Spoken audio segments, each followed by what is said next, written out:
और बहुत घिन आती है मुझे उन लोगों से जो ऐसे बयानबाजी करते हैं। वो दिन दूर नहीं है जिस तरीके से ये लोग बयानबाजी करते हैं, इनको लोग चौराहे पे करके खड़ा करके बांध करके कूटेंगे, पत्थरों से मारेंगे जैसे पहले जमाने में होता था। पहले बताइए मुझे, हम रहते हैं हिंदुस्तान में, ऐसी देश में जहां पे अभिव्यक्ति की आजादी है, हमें आजादी है कुछ भी पहनने की, हमें आजादी है बोलने की, हमें आजादी है जैसे मर्जी हम रहे। हम लिव इन में रह ले तो इनके पेट में दर्द क्यों हो रहा है?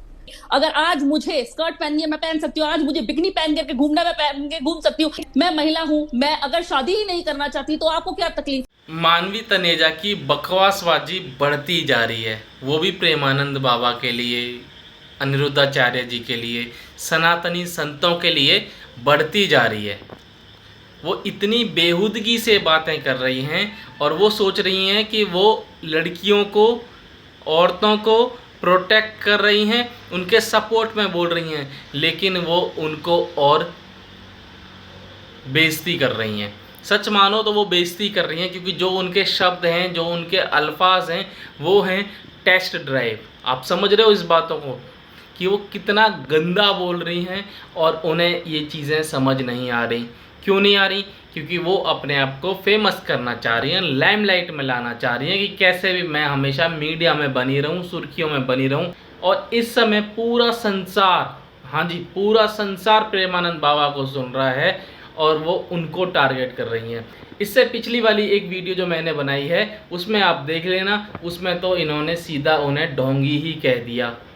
हर कोई एक जैसा नहीं होता और वो साबित हुआ है इस वीडियो के अंदर। जैसा मैंने कहा कि हर कोई एक जैसा नहीं होता, वहीं नाजिया इलाही ने मानवी तनेजा को बड़े ही प्यार से, तरीके से, सलीके से धोया है। और क्या कुछ खास हुआ इस पूरी वीडियो में, आइए चलिए देखते हैं। पति जी, आपने अनिरुद्धाचार्य का बयान तो सुना ही होगा। लड़कियों को लेकर दिया गया बयान, महिलाओं को लेकर दिया गया बयान। और अनिरुद्धाचार्य अगर सुन लेंगे ना तो अपनी कथा करना बंद कर देंगे, बोले भैया हम नहीं करेंगे, हम खेल ही नहीं रहे, हम आज के बाद कथा करेंगे नहीं। इतना गुस्सा महिला समाज में। जो बात आचार्य जी ने कही, अनिरुद्धाचार्य जी ने, उसके बाद एक प्रश्न के उत्तर में आज प्रेमानंद महाराज जी कह रहे हैं, वो समाज को, अभी जो समाज में चल रहा है, जिस परिप्रेक्ष्य में, जिस दृष्टिकोण को ये समाज, विशेष रूप से जो नवयुवक और नवयुवतियां हैं, वो अपने रिलेशनशिप को देख रहे हैं, ये बात दोनों ने उसी परिप्रेक्ष्य में कही है। एक और बात यहां बहुत स्पष्ट रूप से हमें समझना होगा कि अनिरुद्धाचार्य जी ने भी जब माफी की मांग, वो बार बार बात कर रहे थे, उन्होंने लड़की लड़का दोनों कहा। प्रेमानंद महाराज जी की बात अभी आप ही कह रहे थे कि उन्होंने लड़कियों को भी कहा और लड़कों को भी कहा। हमारे समाज में हम देख रहे हैं कि शादी के बाद, अभी सोनम रघुवंशी का ही जो केस था, वो एक माइंडसेट के साथ, एक मनोभाव के साथ, एक प्रेम के साथ विवाह संस्था में प्रवेश करती हैं। उसके बाद अंजाम क्या हुआ ये पूरे देश ने नहीं, पूरे दुनिया ने देखा। और ऐसे केसेस पहले नहीं होते थे, ना के बराबर दिखते थे, मगर आज के दिन में ऐसे केसों की बाढ़ आ रही है। मीडिया रिपोर्ट आप लोग खुद कवर करते हैं, हर दूसरे तीसरे दिन आप अखबार के पन्नों को पलट के देख लीजिए कि जहां स्त्रीत्व को लेकर के, अपने ममत्व को लेकर के जो पूरा सनातन समाज, हमारी भारतीय परंपरा जानी जाती थी, उसमें कहीं ना कहीं एक दाग लगने का काम, एक आक्षेप लगने का काम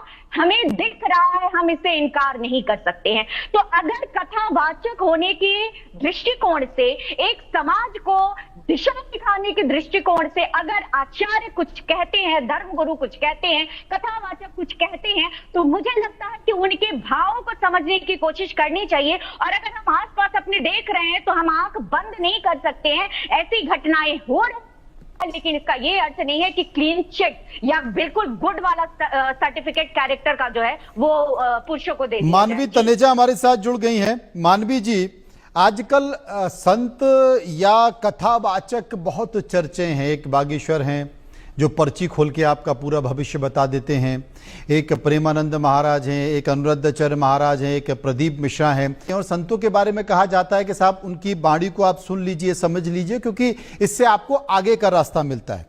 लेकिन चाहे वो अनिरुद्धाचार्य हों, चाहे वो फिर प्रेमानंद हो या बागेश्वर हो, इनके जो बयान इस तरीके से निकल कर आ रहे हैं, क्या इन बयानों को समाज को स्वीकार करना चाहिए या फिर इनका तिरस्कार करना चाहिए, विरोध करना चाहिए? देखिए, बहुत दुख की बात है और बहुत घिन आती है मुझे उन लोगों से जो ऐसे बयानबाजी करते हैं और आपके चैनल पे या किसी और चैनल पे बैठ करके इनका समर्थन करते हैं। और चिंता का विषय ये है कि जो एक तबके का लोग है जो इनको फॉलो करता है वो इन चीजों को सुनते हैं और वही चीज घर में इंप्लीमेंट करते हैं। तो हमारा समाज किस दिशा में जा रहा है, हमारा समाज कहाँ जा रहा है। लेकिन उसी तरफ मुझे अच्छा भी लगता है जब कई बड़े बड़े चैनल्स इस मुद्दे को उठाते हैं और लोगों को जागरूक करते हैं कि जो भी इनके मुंह से निकला है, पहले तो भगवान नहीं है, ये कोई संत नहीं है, कथावाचक है, और जो इनके मुंह से निकला है सब कुछ सही नहीं है। आपने जैसे बोला कि कुछ अच्छी भी बातें बोल देते हैं, मैंने तो मुद्दत ही हो गई उनकी कोई अच्छी बात सुनी। वो दिन दूर नहीं है जिस तरीके से ये लोग बयानबाजी करते हैं, इनको लोग चौराहे पे करके खड़ा करके बांध करके कूटेंगे, पत्थरों से मारेंगे जैसे पहले जमाने में होता था। वो दिन दूर नहीं है जब लोग इनके गले में जैसे जूते की माला पहना करके गधे पे बिठा करके घुमाते थे ना, वो दिन दूर नहीं है, बहुत जल्दी ऐसे दिन देखने को मिलेगा। क्योंकि हमारी महिलाएं, जहाँ पे हम हिंदुस्तान में रहते हैं, हमारी महिलाओं को पूजा जाता है, यहाँ पे हमारी महिलाओं के चरित्र पे ये उंगली उठाते हैं, उनके कैरेक्टर असैसिनेट करते हैं। बहुत दुख होता है मुझे। पहले बताइए मुझे, हम रहते हैं हिंदुस्तान में, ऐसी देश में जहां पे अभिव्यक्ति की आजादी है, हमें आजादी है कुछ भी पहनने की, हमें आजादी है बोलने की, हमें आजादी है जैसे मर्जी हम रहे। तो धर्म के ठेकेदार बने हैं या हमारा संविधान बड़ा है? अगर हमारे को एक संविधान परमिशन देता है कि हम लिव इन में रह ले, तो इनके पेट में दर्द क्यों हो रहा है? कहीं ना कहीं हमारे को परमिशन है, हमारे को इजाजत है कि हम रह सकते हैं, तो इनको क्या तकलीफ है? एक महिला हूं मैं रहना चाहती हूँ, आपको क्या तकलीफ है? मैं महिला हूं, मैं अगर शादी ही नहीं करना चाहती तो आपको क्या तकलीफ है? आज की डेट में कितनी सारी महिलाएं हैं जो शादी नहीं करना चाहती। नाजिया इलाही मेरे साथ मौजूद है क्योंकि बहुत गंभीरता से सुन रही हैं और मुझे लगता है कि वो तैयार बैठी है कुछ बताने के लिए, बता ही दीजिए। हर हर महादेव, वंदे मातरम, भारत माता की जय। मनोज जी, बहुत दिन के बाद आपके साथ बैठी हूँ मैं, बहुत अच्छा लगा। देखिए, हमारे देश में महिलाओं का सबसे ज्यादा सम्मान है मनोज जी। इतना सम्मान है कि मैं उसको मैं किसी लिमिट में नहीं बता सकती हूँ। महिलाओं को कोई भी संत महंत या कोई भी कथावाचक अगर असम्मानित करे तो बिल्कुल भी वो बर्दाश्त नहीं किया जाएगा, कानूनी तरीके से भी नहीं किया जाएगा और सामाजिक तरीके से भी नहीं किया जाएगा, संवैधानिक तरीके से भी नहीं किया जाएगा।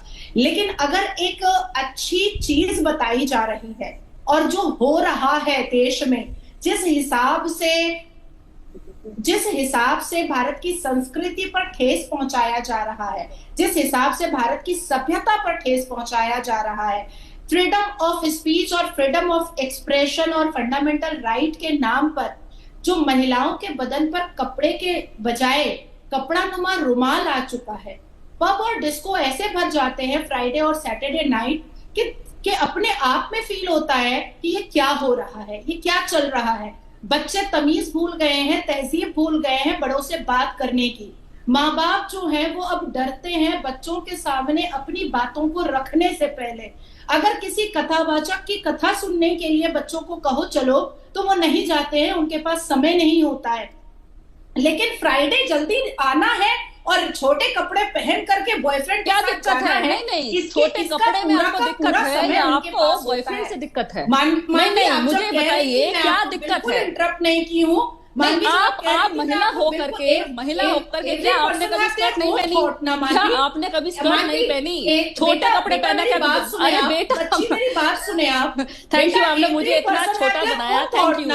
आप मुझे बहुत, आपने मेरी एज को बहुत कम कर दिया, मुझे बहुत अच्छा लगा। सुनिए, देखिए, आप तर्क पे बोलिए। चीज ऐड करना चाहती हूँ, धर्म के ठेकेदार कम थे जो आपके पैनल पे वकील भी आ गए जो अपनी वकालतनामा लेकर के आगे की लड़कियों को क्या पहनना चाहिए क्या नहीं पहनना चाहिए, क्या वो सर्टिफिकेट देंगी? अगर आज मुझे स्कर्ट पहननी है मैं पहन सकती हूँ, आज मुझे बिकनी पहन करके घूमना मैं पहन के घूम सकती हूँ। देखिए मनोज जी, मैं तो अपने घर में अपनी सभ्यता को सर्वोप्रिय और सर्वप्रथम रखूंगी। जितनी ताकत से और जितने वोकल तरीके से संत और महंत के खिलाफ इस चैनल पर अभी बोला जा रहा है, डिबेट किया जा रहा है, उतनी ही ताकत से इमाम रिजवान के खिलाफ बोल करके दिखाइए जो मस्जिद में करने लगी भाई। आप तो हिंदू और इस्लाम करने लगी। नहीं बताइए ना, संत के खिलाफ तो बोलते हैं सब प्रियंका कोई। रा- जरा प्रियंका राणा कुछ कह पैगंबर रही के है। खिलाफ बोलिए ना। 6 साल की बच्ची से शादी कर लिया, 9 साल में इंटरकोर्स कर लिया, पैगंबर को बेइज्जत करके दिखाइए, हड्डी और चमड़ा बचेगा नहीं होगा। और असदुद्दीन अवैसी कहेगा age of puberty is age of marriage मुसलमान बच्चियों के लिए। नहीं, आप तो ये स्वाति जी सारी इतना क्यों हंस रही महिलाएं, हैं? नहीं सारी महिलाएं जो नहीं, है क्यों हंस रही हैं आप असदुद्दीन स्वाति अवैसी जी? के खिलाफ जरूर ऐसा क्या बोलेंगी। कहा दूसरी है, बात, ऐसा क्या कह नहीं, दिया दूसरी नाजिया जी बात, ने दूसरी जो आप बात, हंस रही हैं? मेरी बात बताइए। कंप्लीट नहीं होने दे रहे हैं आप। मैं नाजिया जी की दुश्मनी हो बात गई पे एक नहीं की। हंस रही हूँ, मैं नहीं, नाजिया हंस तो आप जी उन्हीं के- की बात पे रही हैं। हाँ, पर बिल्कुल, बताइए दीदी जी कि बिल्कुल, हंस क्यों रही हैं? बिल्कुल मैं बता रही हूँ जी। बात हम जो ये कर रहे हैं वो एक समाज के रूप में कर रहे हैं, पूरे समाज की बात कर रहे हैं, Exactly. हिंदू या मुस्लिम की बात नहीं कर रहे हैं। तो अगर मुस्लिम महिलाओं या उनके अधिकारों की बात हो रही है तो इनको जैसे क्रिटिसाइज किया गया और वो जैसे तभी भी अपने पॉइंट्स पे अड़ी हुई है, मुझे इसलिए मुस्कुराहट आ रही थी। और जब अगर मुझे बारी मिल ही गई है तो एक बात जरूर कहना चाहूंगी, ये बहुत गंभीर विषय है। भाई ये वीडियो देखकर मुझे तो बड़ा मज़ा आया। आप लोगों को मज़ा आया या नहीं आया वो आप कमेंट में बताइए। मानवी तनेजा को सबक सिखा पाई या नहीं सिखा पाई वो भी आप बताइए। या नाजिया इलाही सही कह रही हैं या नहीं वो भी आप बताइए। या मानवी तनेजा सही है वो भी आप बताइए। चलिए मिलते हैं आपसे नेक्स्ट वीडियो में, तब तक के लिए जय हिंद, जय भारत, राधे राधे।